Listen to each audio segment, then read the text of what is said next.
Because you gotta rob to get rich in the Reagan era. They running a strange program, y'all. I mean, more poor and disenfranchised folks than this place has ever seen. And see, they try to front the shit off like it don't exist. Meanwhile, the rich get richer. The poor don't get a fucking thing. Times like these, people want to get high.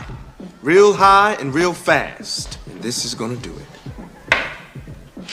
And make us rich. I mean, what? People going crazy over this? I mean, really, it looked like cracked off pieces of soap. The Colombians and the Dominicans have shown us the way. We all agree tonight, all of the speakers have agreed that America has a very serious problem. Not only does America have a very serious problem, but our people have a very serious problem. America's problem is self-destruction. You're headed for self-destruction. Self-destruction. You're headed for self-destruction.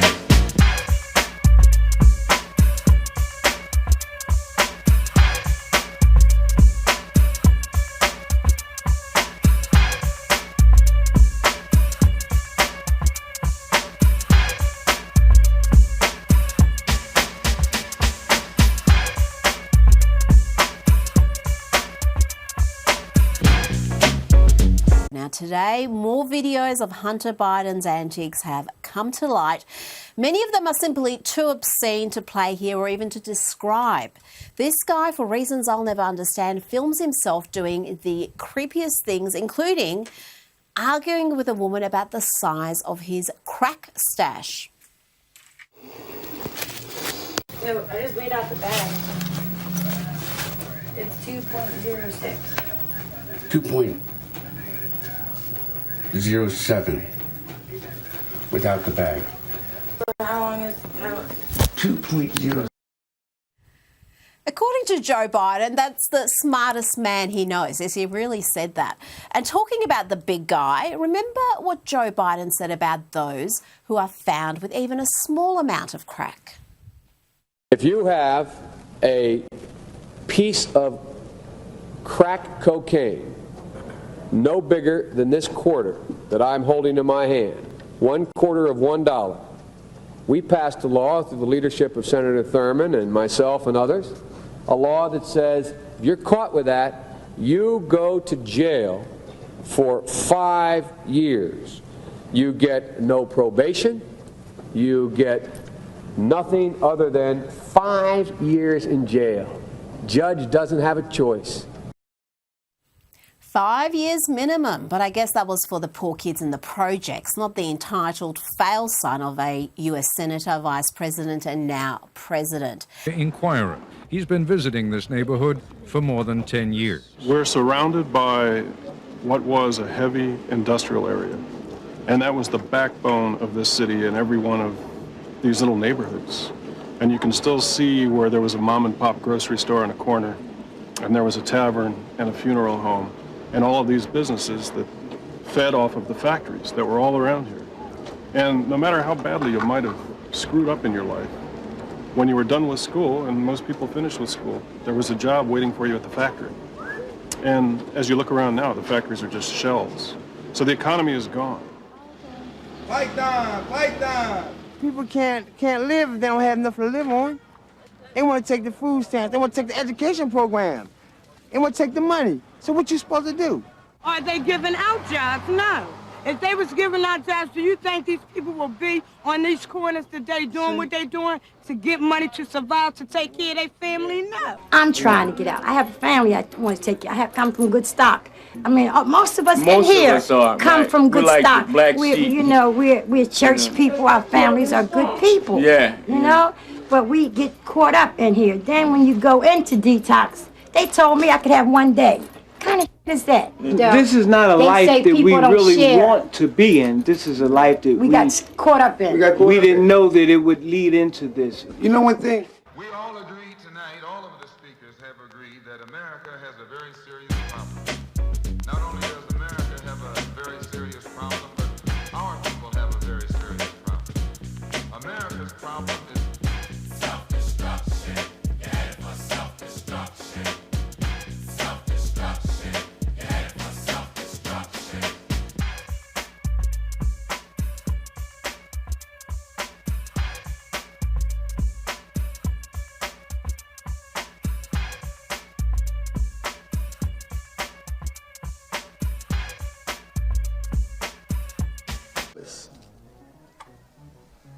Damn. Crack.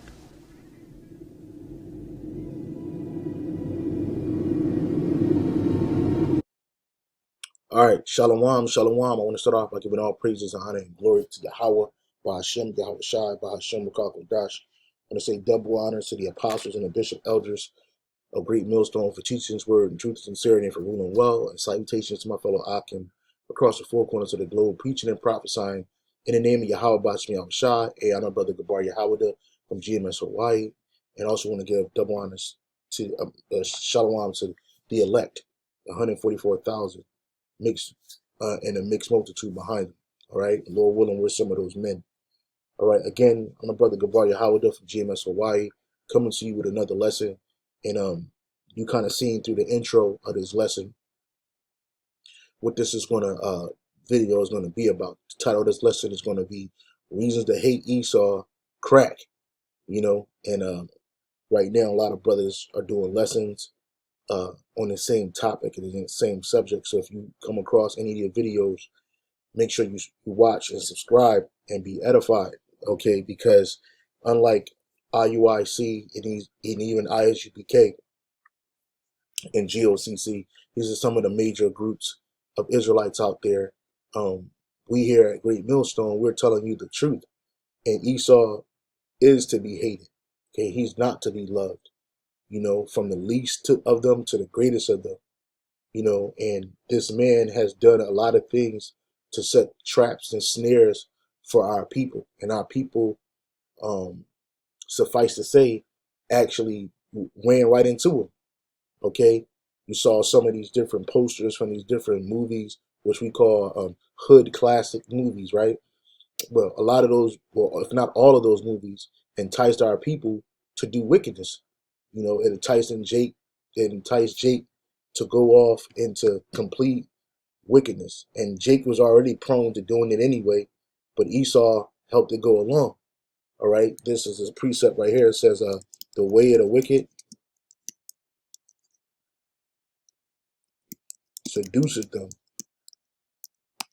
All right, I probably spelled that wrong, so hopefully it'll come up right. Salakia, just bear with me. Salakia about that. This is Proverbs chapter 12, verse 26. The righteous is more excellent than his neighbor, but the way of the wicked seduceth them. Right, and that's what happens. Our people, we're as Israelites, we're set up to be more righteous than our neighbors. All right, but the way of the wicked have seduced our people. All right, to fall into evil and to follow after evil, which that's the way of the Edomite. All right.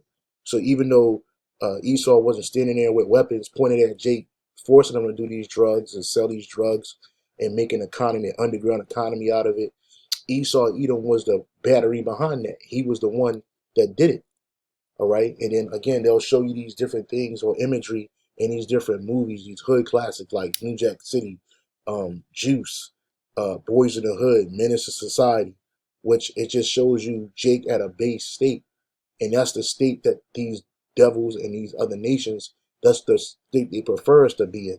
All right. They prefer us to be low and acting in a base manner. All right.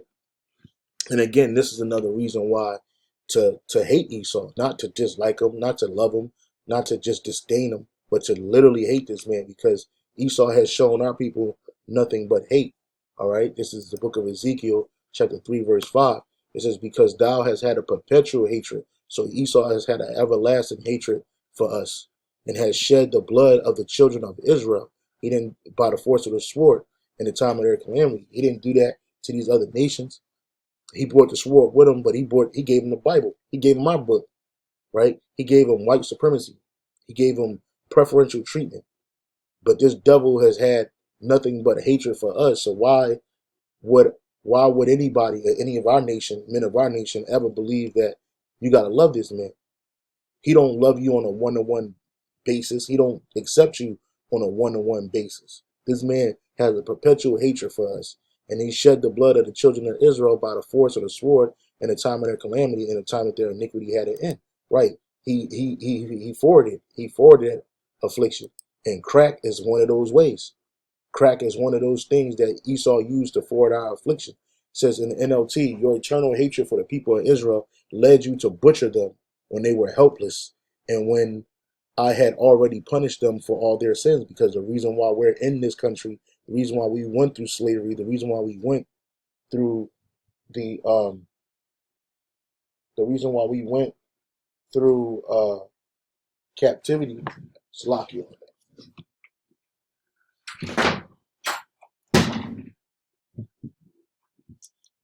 The reason why we went through captivity and the reason why we suffered the fate that we suffered is because the Lord was punishing us for our iniquities. But what did Esau do? He kept it going. You know, he just put you in the worst situation at the worst. And before you had crack, you had heroin. That was a big drug in the United States in the inner cities, the so-called ghetto, right? And that was destroying Jake. But then crack came in the 80s. And then here it is today in 2023, you have other drugs like opioids, or what they call an opioid epidemic that is affecting these Edomite communities. And the Lord said that these curses, because that's a curse, to go through what we went through as a nation is curses. That's all they were. You know, well, these curses are falling onto the so-called white man now, and he's suffering from that. But now it's a health crisis. But when it was our problem, when it was an issue for Jake, or when Esau made it an issue for Jake, because crack users, the majority of crack users wasn't even Jake's, it was Edomites. But when he made it our issue, it was a crime problem. So what did they do? They created something called the crime bill. All right, the crime bill, which I have this right here. Hopefully I don't get a strike. I'm gonna play a little bit of this. About the import and significance of the bill. That 1994 crime bill, it did contribute to mass incarceration in our country. It's important. Yeah, and then you see like women like she's the vice president now, Kamala Harris. She was using that crime bill when she was a DA prosecutor in Los Angeles to throw Israelite men in jail, some guilty, some innocent. She didn't care, you know, and it created a vacuum of mass incarceration of Israelite men and women, but mainly Israelite men, so-called Negroes, Latinos, and Native Americans, to be thrown into these prison houses because that was a burgeoning economy in America. And who did they use to fuel that economy? Which had always been an economy, because you had something called the prison leasing system, something like that, where they would lease out basically Israelites that were in prison for cheap or free labor, right? While states and wardens and governors made millions on top of millions for these deals, they would have our people put back into chattel slavery, because that's what prison is. And that's where Esau wants our people at. And that's a part of his hatred. Because you got to ask, like, what did our people do to Esau for him to come down like this? Well, it's because he's a hater. He's a hater, and he's to be hated. All right? And that hatred, that deep-seated hatred, that has to come from somewhere. And that deep-seated hatred, it comes from their forefather Esau, who hated our forefather Jacob. Incarceration in our country. It's important that people remember the context of the political environment in the early 1990s. The other big piece of legislation on Capitol Hill tonight is the crime bill. Now, violent crime peaked in 1991, and the drafters of the bill didn't know that in 1993 and 1994 when they were drafting and signing. Which they did know, they just didn't care. So here it is, they did this to make their Edomite constituents more happy. And remember, they were coming up with the private prison system, you know. So they needed to make crime accessible and punishable so that it could fill these prison houses up so that they can make all kinds of money, right? They didn't do that with their own kind. They did it with our people. We were the beta test. We got Edomites in prison, obviously, but it really affects our people. Even in prison, the prison structure is on a racial hierarchy, and the Edomites sit at the top of that. Then you got the Mexicans, which the Israelites, and then you got the blacks, which are Israelites, on the bottom, right? That's how that structure rolls, right? But beyond that, these devils try to make it sound like it was something good and was something great, when in reality it was all a lie. This is the book of Ecclesiasticus, chapter 14, verse 7. And if he doeth good, he doeth it unwillingly. And at last he will declare his wickedness. Right, because that whole war on drugs, that was so-called good, right? It made these Edomites sleep good at night. It had you thinking that they were going to do all that they could to deter people from drug use, particularly black and Latino. But in the end, it was all a ruse to put our people in prison. Another reason to hate Esau, hip hop, because they use rap music to enchant our people. They use other forms of media, such as movies and film, to put our people in a hypnotic state to go out and commit these crimes. I think I put a clip in the beginning. You heard Noriega or Nori. He's a podcaster now, but he used to be a rapper. And he even said that by watching the movie Juice, it made him want to go out and shoot people. Like he just wanted to be a shooter. He had a shooting demon on him, a thug demon. So he just wanted to go out and shoot people. And then he said he had saw the movie several times, and then the last time he saw the movie, he actually shot somebody, man. He was in the streets. He was already shooting people. He was just he was a menace, you know. But that comes from this man. All right. If he doeth good, he doeth it unwillingly, because in the end, he's going to show his wickedness. Now we're like what, damn near 20 years removed. Oh shit, yeah, about 20 years removed from I want to say 20 years. Let me see, 2004 was 10 years. 2000 and shit, we like 30 years.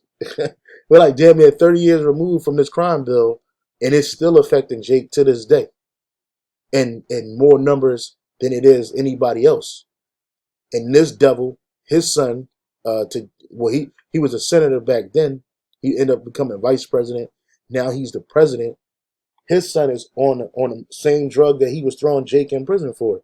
His son is a crackhead, a meth head. He gets drugs by the boatload, and he gets to go on a crack binge fueled a tirade across the world. And now they only just indicting his son for gun charges, man, which he'll end up beating or getting a pardon anyway, because that's what these presidents do. All right. Urban areas, urban cities across the country. And anytime they mention urban, that's Israelites. That's a code word for Black, Latino, and Native Americans, so-called. That's a code word for the Israelites, urban. Ravaged by crack cocaine, and Americans were afraid of crime. The 1994 crime bill was signed by President Bill Clinton. This was a pretty significant bill at the time. These people at the top, they're some of the worst offenders, man. They're some of the worst offenders, but yet they get to walk away pretty much scot-free. All right? It's the book of Ecclesiasticus, Sirach, in the Apocrypha, 10 verse 2. Right? It says, as the judge of the people is himself, so are his officers. And what manner of man the ruler of the city is, such are all they that dwell therein. Yep. So if the ruler is a piece of crap, how much you think his officers is going to be? If his officers are crap, how much you think the people that inhabit his city are going to be? They're just going to be just as worse, man. But the only difference is that they condemn those that's on the bottom, and those that are on the top, they allow to get away with it. So again, like, there's no reason to love this man at all. Jake tried that, and what did it get you? A slap in the face, destroyed, killed, murdered, and on top of that, the Lord made Esau to be hated. He didn't create Esau to be loved. All right, he's a vessel of what? Dishonor. It's the book of Romans, chapter 9. Right? Romans chapter 9.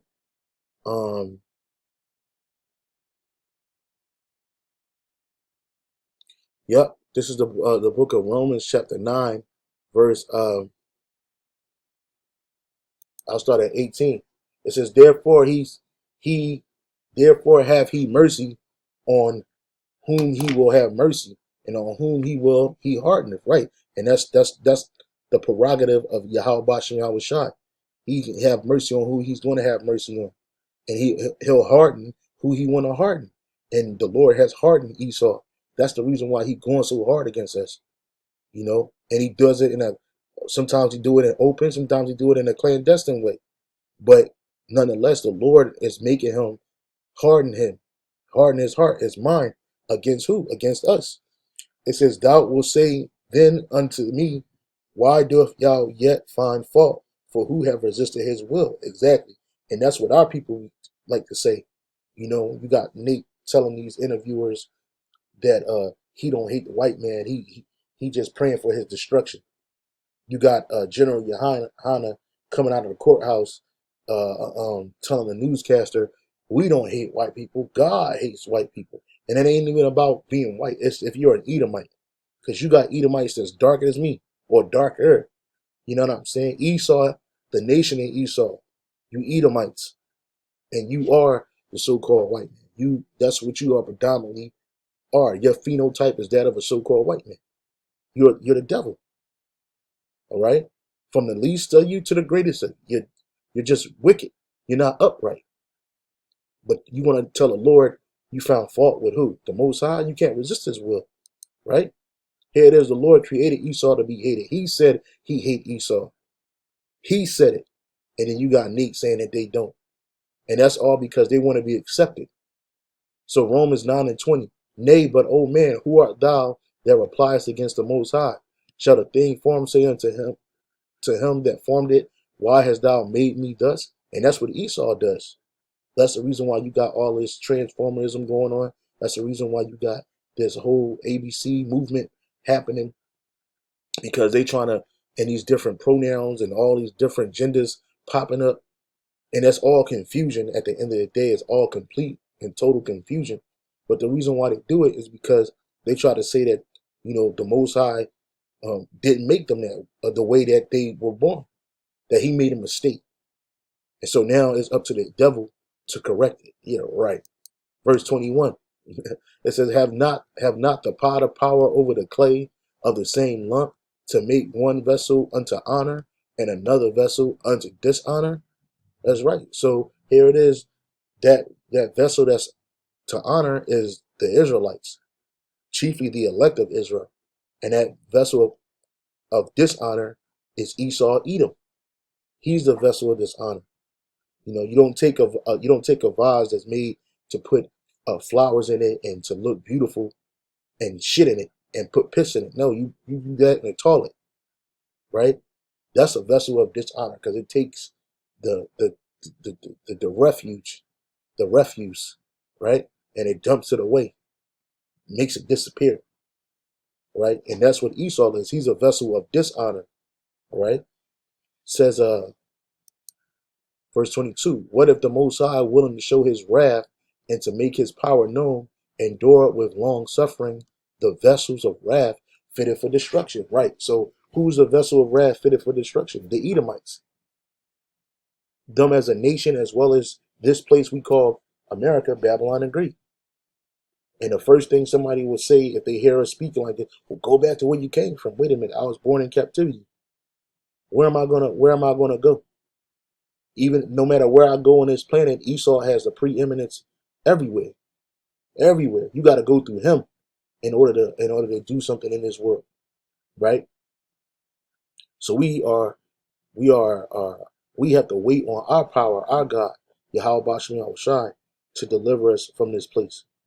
All right.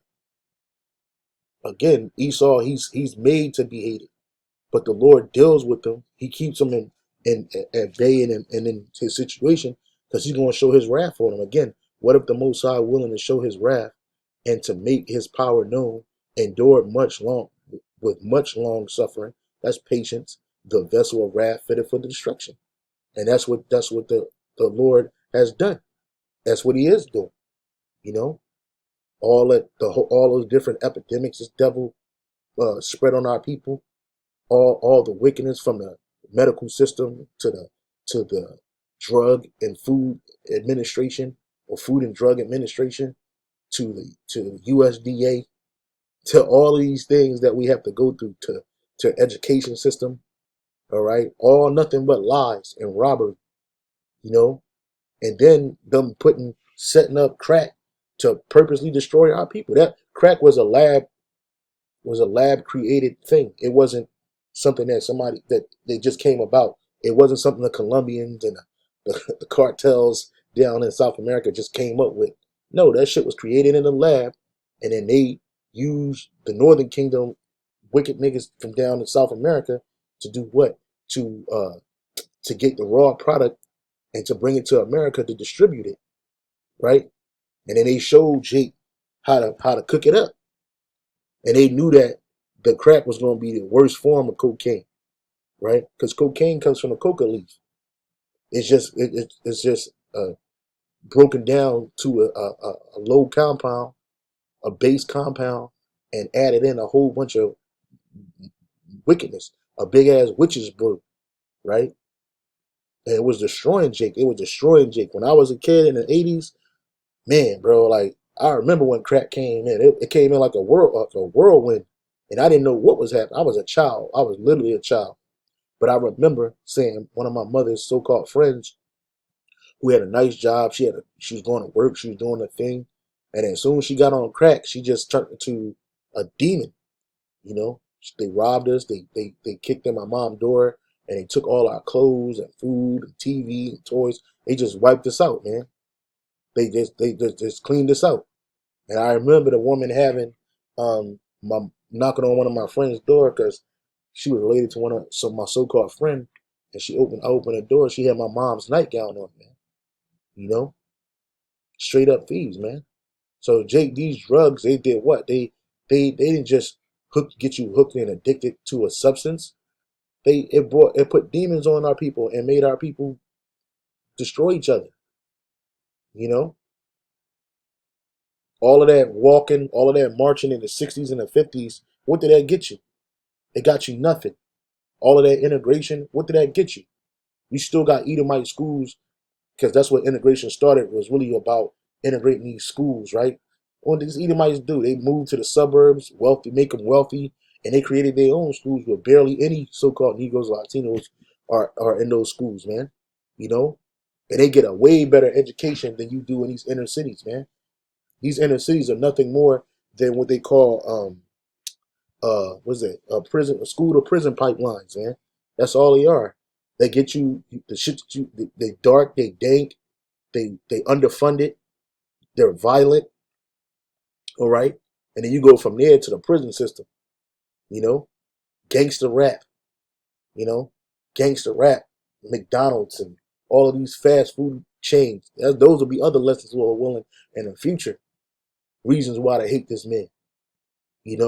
This man prefers profit over life. All right. So that's why the Lord dealt with this man long enough. It says, verse 23 says, and that he might make known the riches of his glory on the vessels of mercy. And that's us. We're the vessels of mercy. Lord willing, we endure to the end. And the Lord is going to make known his riches of his glory unto us, not Esau, which he had afore prepared unto glory. That's right. Yahweh Shah prepared us for glory. Right? So again, here it is, this devil, he created crack to destroy our people. I got this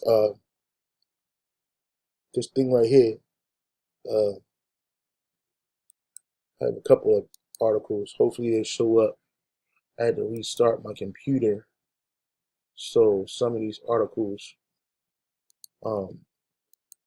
didn't quite show up yet. So just bear with me while they load. Hopefully they load and I'm able to bring it up.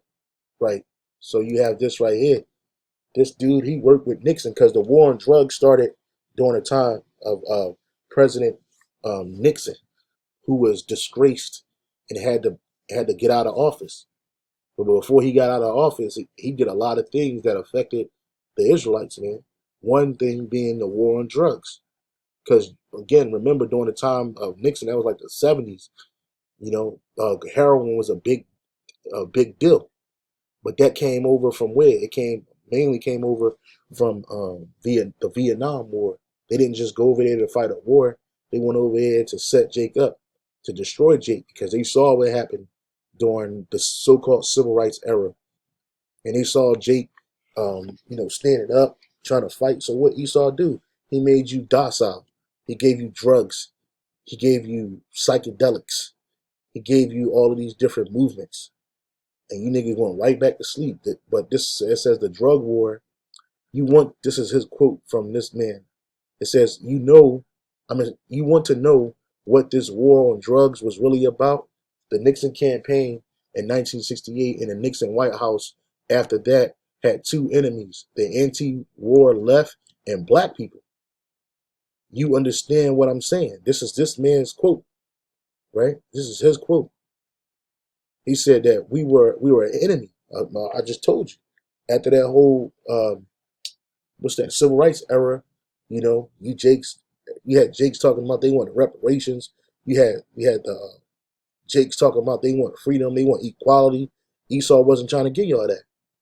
It says we knew we couldn't make it illegal to be either against the war, which is that Vietnam War, or black, which we're Israelites, we're not black.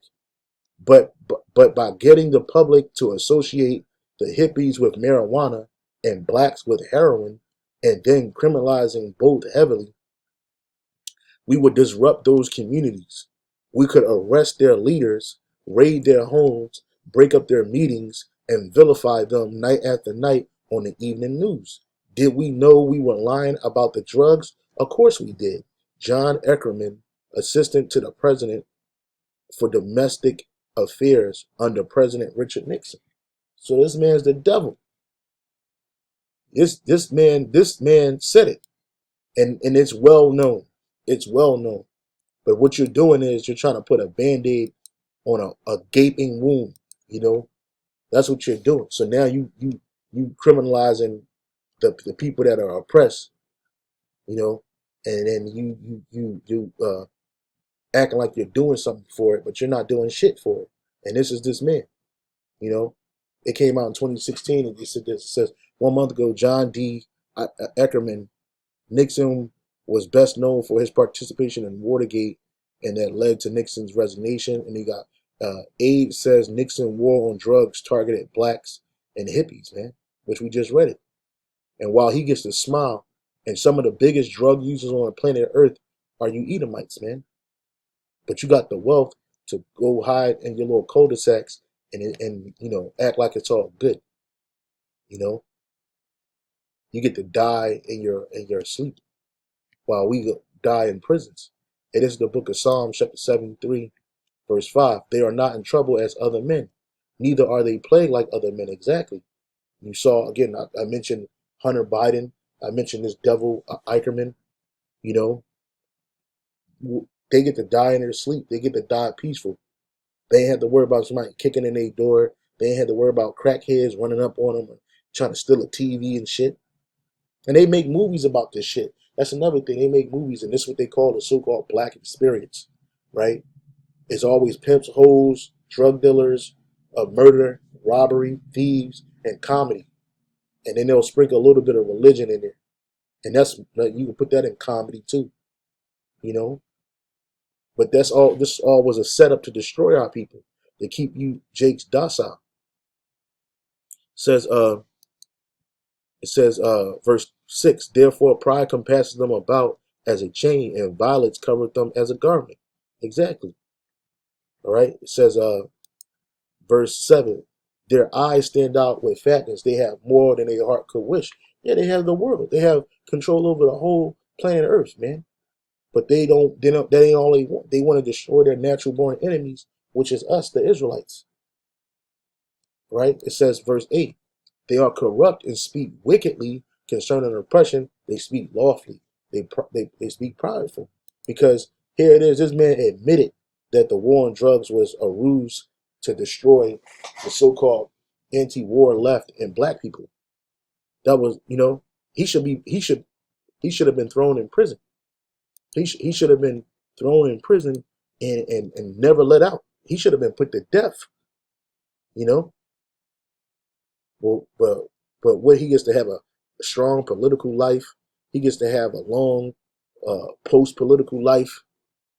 The drug war quote in 2016, a quote from Ehrlichman was the lead for an anti-drug war article at Harper's Magazine by journalist Dan Baum. And I just read all of this. It says, you want to know what this was really about. He asks with the bluntness of a man who, after public disgrace and is stretched in federal prison, had little left to protect. Yeah, he did a little time, but he ain't do no real time. The Nixon campaign in 1968, the Nixon White House after that had two enemies, the anti-war left and black people. You understand what I'm saying? We knew we couldn't make it illegal to be either against the war or black, but by getting the public to associate hippies with marijuana and blacks with heroin, then criminalizing both heavily, we could disrupt those communities. We could arrest the leaders, raid their homes, break up their meetings, and vilify them night after night on the evening news. And it didn't just stop with Nixon and his campaign. It kept going through Ford, through was it Ford? What's the peanut dude? I forget his name. Carter. Then it went to it really ramped up in the 80s with Reagan, which he was behind the whole war on the Contra scandal, which that was when they was pushing all that coke into America, right? They was pushing all that coke from South America up here via their planes and shit. And that's also when crack had hit an all-time high, right? Which really, by like the early 80s, mid 80s, crack, that shit was waning. It was a quick hit, but it was like a gut punch to our people. But they made it an issue for Jake for decades after that. It says, and then criminalize both heavily, we could disrupt the communities. Okay. And then it says, Baum states that Ackerman offered this quote in 1994, in a 1994 interview with Baum's 1996 book, Smoke and Mirrors. And that's what America is all about. Smoke and mirrors. The war on drugs and the politics of failure. But that he did not include it in a book or otherwise publish it for 22 years because it did not fit the narrative style, right? Because what is the narrative style? Our people are drug addicts. There's a crack mama, the crack babies. The men are violent, drug filled rapists. That's the narrative. But to tell the truth, that's not part of the narrative because this man has he has no bone of truth in him, as the scripture says in St. John 10:10, right? St. John 10:10.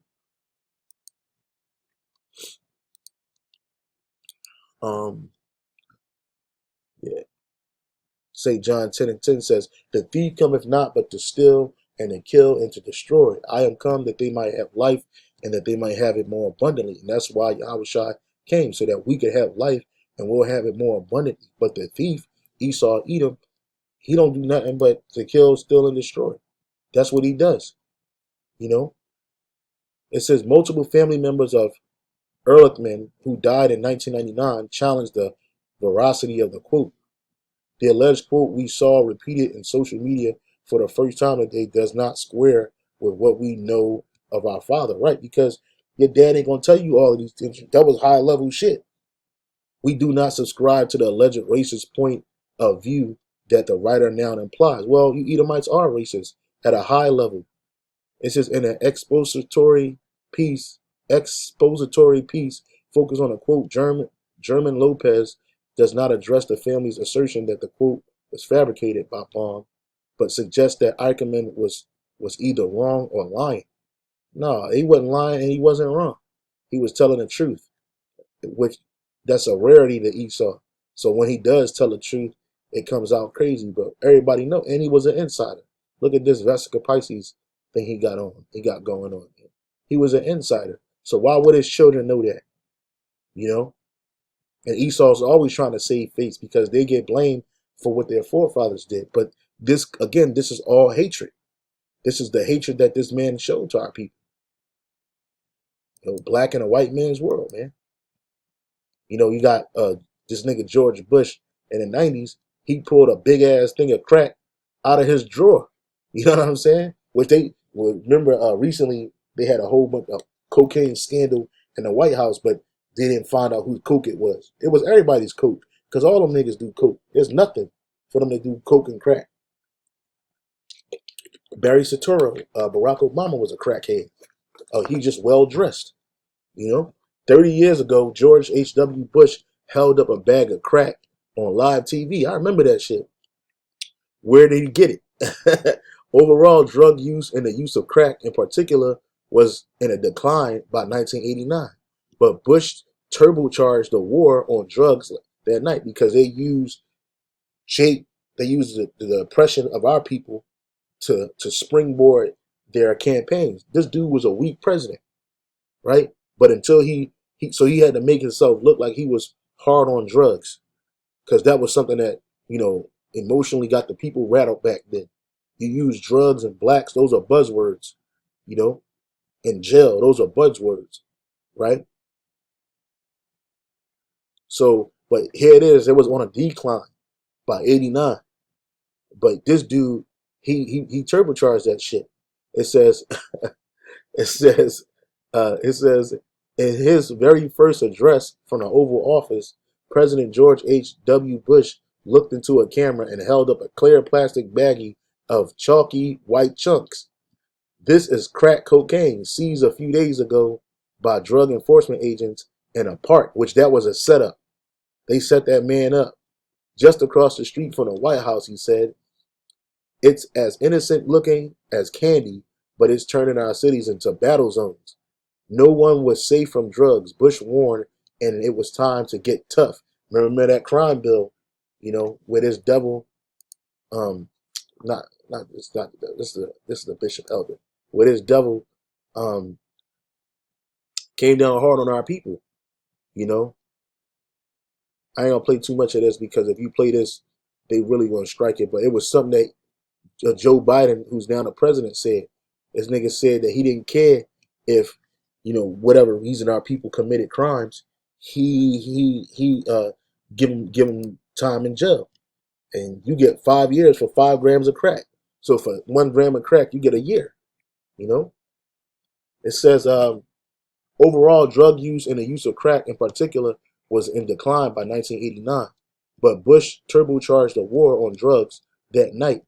He'd go on to spend $45 billion, and that was just an excuse to spend money, you know, which they probably didn't use that money for those drugs, more than the previous 4 administrations combined, and most of it on law enforcement. Right, they militarized the law enforcement.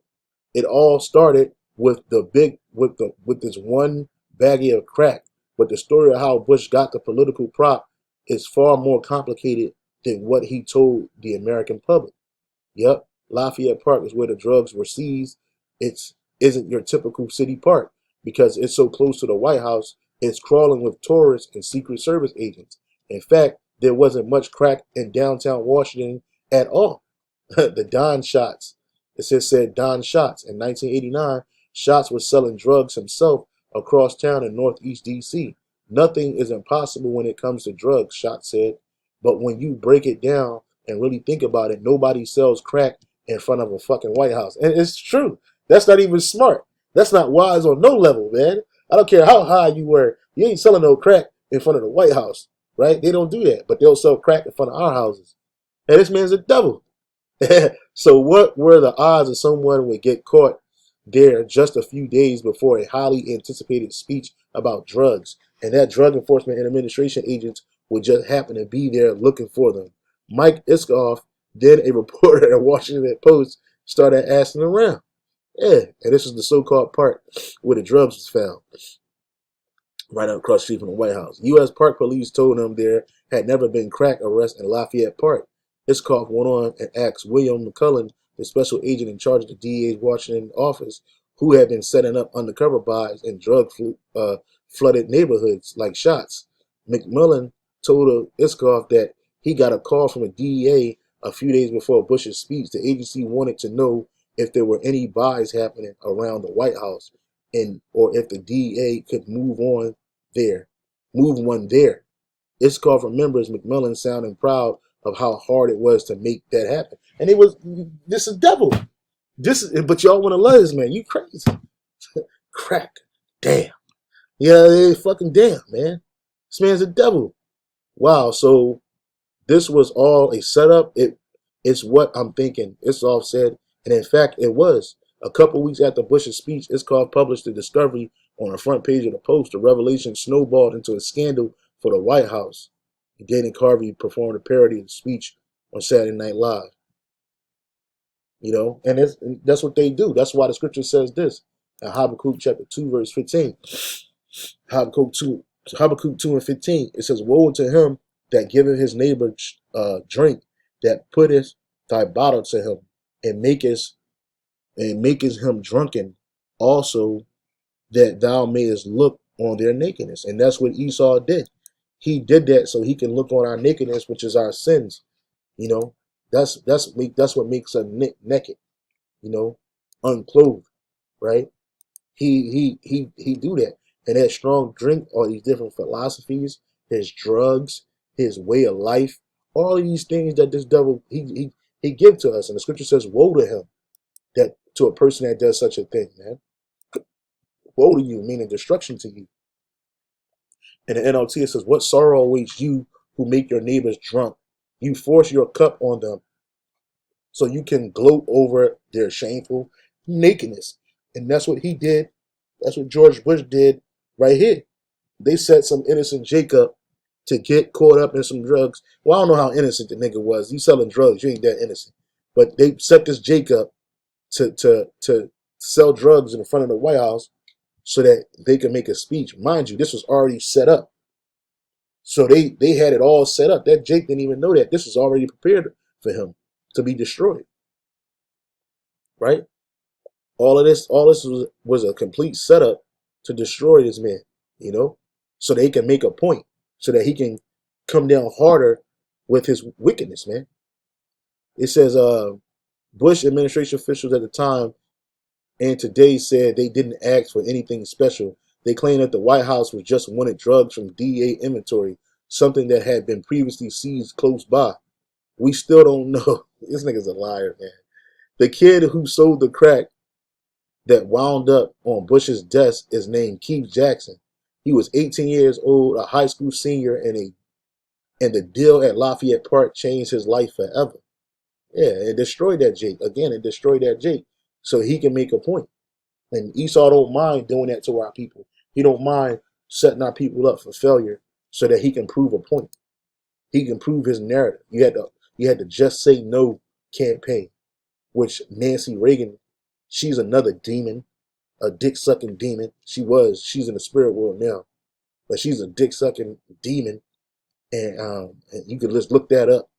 That's you want some comedy, and you hear about how whorish this woman really was, man, with that mouth, But they use her mouthpiece to push out this whole narrative about Just Say No, when they the ones that set it up. Just Say No was an advertising campaign prevalent during the 1980s and the early 90s as part of a U.S.-led war on drugs, aiming to discourage children from engaging in illegal recreational drug use by offering various ways of saying no. The slogan was created and championed by Nancy Reagan during her husband's presidency, right? And here it is, Just Say No. Like, it's easy for you to say that. They even trademarked that shit. They trademarked Just Say No. And to destroy our people. And then they get these underprivileged children standing behind this devil talking about some Just Say No. We say yes to opportunity. We say no to drugs. You devils gonna pay for this shit, bro. This shit don't go unnoticed, man. The Lord is really about to bring it on you, man. He's about to bring it on this devil. This is the book of Psalms, chapter 50, verse 16, because all of this shit was slander. That's what this was. At the end of the day, it was nothing but slander, right? Psalms 50 and 18, when thou sawest a thief, then thou consentest with him, and hast been partakers with adulterers. Thou givest thy mouth to evil, thy tongue frameth deceit. The whole war on drug was deception. Thou sittest and speakest against thy brother. Thou slanderest thy own mother's son. Right, because you Edomites, we're closer in a relationship to you than any other nation on this planet Earth, man. But what you do, you slander your own mother's son. You the devil. You know, and you didn't have to be charged up. The Most High made you that way. We didn't have to do nothing. We could have did anything. But no, you just a hater. You just a natural born hater. You know, you slander your own mother's son. You know, your tongue frameth deceit, right? You don't care. These things hast thou done, and I kept silence. Thou thoughtest that I was altogether such as one as thyself, but I will reprove thee and set them in order before thine eyes. Exactly. And that's what the Lord is doing. He's using us to reprove you devils. And he's setting us in order right in front of your face. And what are you going to do about it? Nothing, because the Lord is about to deal with you, Edomites. While you did all of this, I remained silent, and you thought I didn't care. That's right. Esau thinks that the Most High and his son don't care, but they really do. But now I will rebuke you, listing all my charges against you. And that's why we out here. That's why brothers making these videos. That's why we making videos like this. You know, reasons to hate Esau. You know, and we're way better than you, because although we may hate you, we're not doing anything about it right now, but doing the work. We're gonna let Yahweh Bashem Al-Shai deal with you. He's gonna use us to do it, but that's how it's gonna work. Ezekiel 25:8, thus saith the Lord Yahweh, because that Moab and Seir do say, behold, the house of Judah is like unto all the heathen.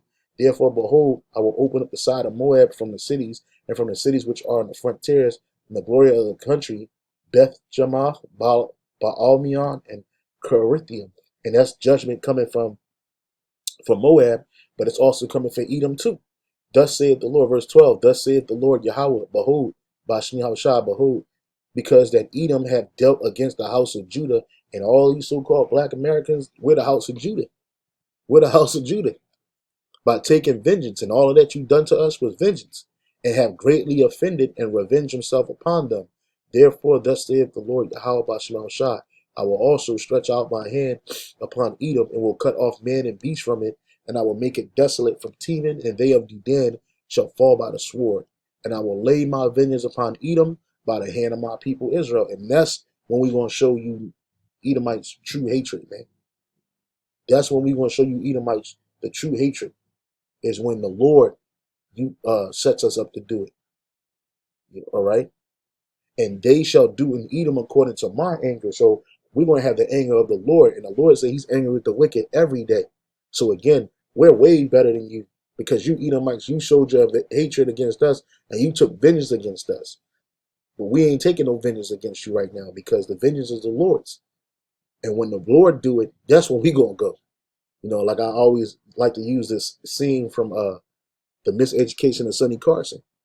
And that the one dude said, hey, look, man, just let me get mines first. Then y'all can do what y'all want to do, man. So Yahweh Shai is going to get his first. And then we're going to do what we want to do to you devils. And we're going to have the anger of the Lord. So it ain't going to be no room in that day for no mercy. Don't even ask for it, because it's going to be non-existent if you're an Edomite. And according to my fury, and they shall know my vengeance, saith the Lord Yahweh. Right? So you Edomites, you're going to know the vengeance of the Lord. Right? Starting with the super elite all the way down to the least of you. You're going to know this for what you've done to us. And we ain't got to pump your pits with crack smoke. We ain't going to do that. But it's going to be beautiful how the Lord take vengeance against you Edomites, man, because he does hate you, and so do we. And so that's Shalom, on to the next.